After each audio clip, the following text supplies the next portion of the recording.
हमारे भैया जी हैं, काफी प्यारा उन्होंने मेरा एक पेंटिंग बना के लाया है। दिल से आभार भैया जी के।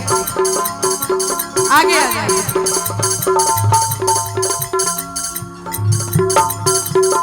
एक बार भाई के लिए आप लोग जोरदार ताली बजा दीजिए भैया के लिए।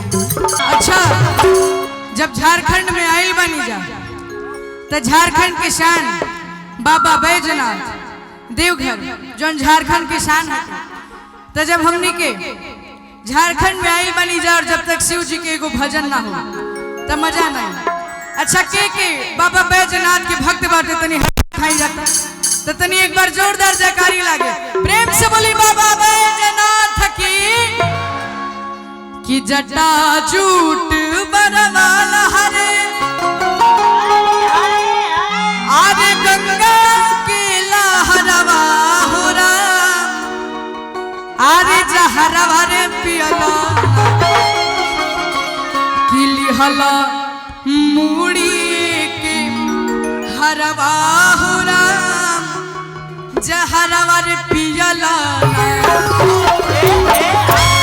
आवे के बाद कि जटा झूठ बरवाला हरे जटा झूठ बरवाला हरे गंगा के लहरवा हो राम जहरवा पियला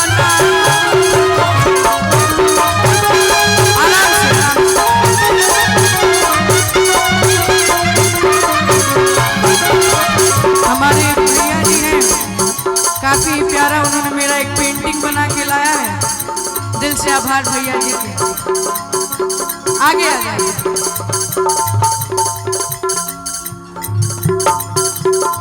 एक बार भाई के लिए आप लोग जोरदार ताली बजा दीजिए भैया के लिए। दिल से आभार। क्या नाम है आपका? अजीत चौधरी। दिल से आभार, इतनी प्यारी पेंटिंग बनाए हैं आप, इसको हम अपने रूम में सजाएंगे। दिल से आभार। एक बार भैया के लिए आप सभी जोरदार ताली बजा दीजिए। क्या बात है, फोटो आपको मिल जाएगा, ले लीजिए।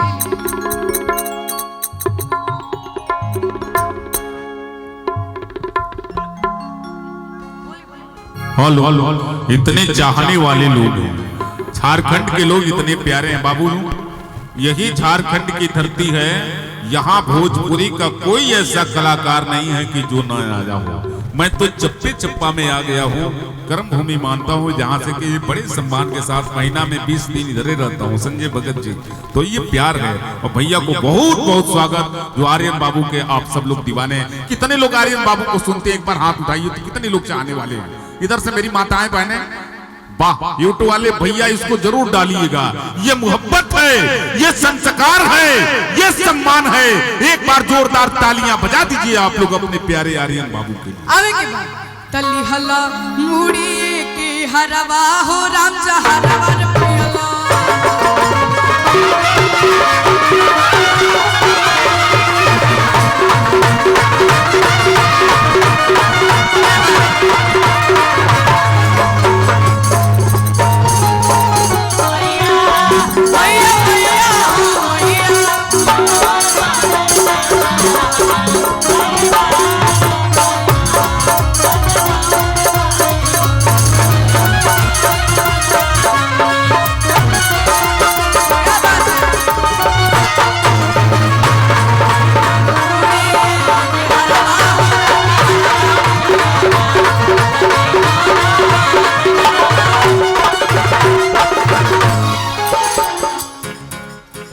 भैया किली हला मुड़ी के हरवा हो राम जहरवा रे पियला